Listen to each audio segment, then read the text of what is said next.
Rome erased his name from monuments, destroyed his statues, and pretended he never ruled.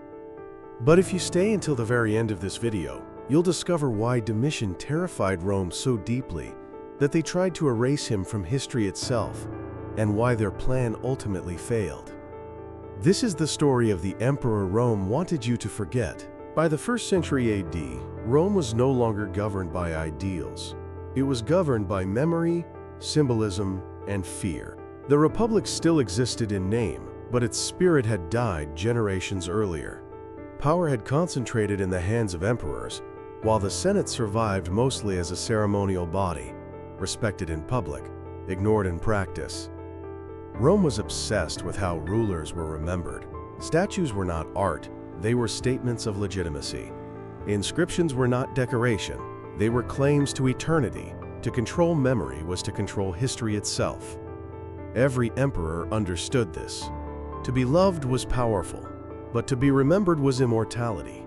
And to be erased was the ultimate punishment Rome could inflict. This is the Rome into which Domitian was born, a city where survival depended as much on perception as on force. Domitian did not grow up as Rome's future emperor. That role belonged unquestionably to his older brother Titus. Titus was everything Rome admired: charismatic, victorious in war, and effortlessly popular. The public adored him. The Senate respected him. Domitian, by contrast, learned what it meant to be overlooked. While Titus stood in the spotlight, Domitian observed from the edges. He saw how Rome rewarded appearances and punished weakness. He noticed how quickly admiration could turn into silence. This childhood shaped Domitian deeply. He became guarded, analytical, and deeply distrustful of public affection. Unlike Titus, Domitian did not believe loyalty was real. He believed it was conditional. When Titus died suddenly after a short reign, Rome mourned the loss of a beloved ruler. But Domitian understood something else entirely. Power was never safe. When Domitian became emperor, the Senate underestimated him completely. They saw a young man with little military glory, few allies, and an introverted personality. Many assumed he would be guided, restrained, or quietly controlled. Instead, Domitian moved decisively. He centralized authority immediately. He reduced the Senate's influence. He ruled personally, not symbolically. And most importantly, he stopped pretending that power was shared. This honesty shocked Rome's elite. For generations, emperors had hidden behind tradition. Domitian tore the curtain away. And Rome does not forgive those who expose uncomfortable truths.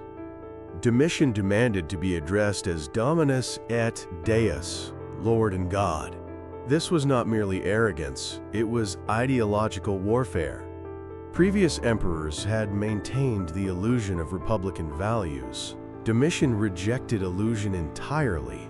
He believed that pretending weakened authority and invited rebellion. To the Senate, this was humiliation. To Rome's aristocracy, it was a threat. Their relevance was disappearing, and Domitian was making it explicit. This moment marked the beginning of silent war. Domitian's reign was defined by discipline. He reformed Rome's finances, punished corruption, strengthened military defenses, and enforced laws without exception. To the provinces and the army, he was often respected. But in Rome itself, fear spread. Officials were no longer protected by status. Senators could be investigated. Privilege was no longer immunity. And fear, once planted, grows quickly. Domitian began to see conspiracies everywhere.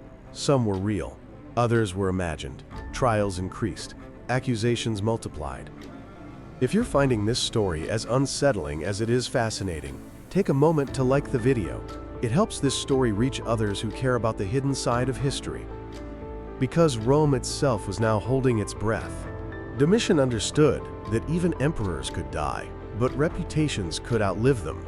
He attempted to control narratives, suppress hostile voices, and ensure loyalty. But the Senate did not resist openly. They waited. Rome had learned that patience was the most dangerous weapon of all. In 96 AD, Domitian was assassinated inside his own palace. The conspiracy involved members of his inner circle, people he trusted, people closest to him. There was no public uprising, no riot, just quiet violence. When the Senate received the news, their reaction revealed everything. They rejoiced. The Senate ordered damnatio memoriae. Domitian's name was removed from inscriptions. His statues were smashed. His image vanished from public spaces. This was not justice. It was an attempt to control history itself. Rome believed memory could be weaponized.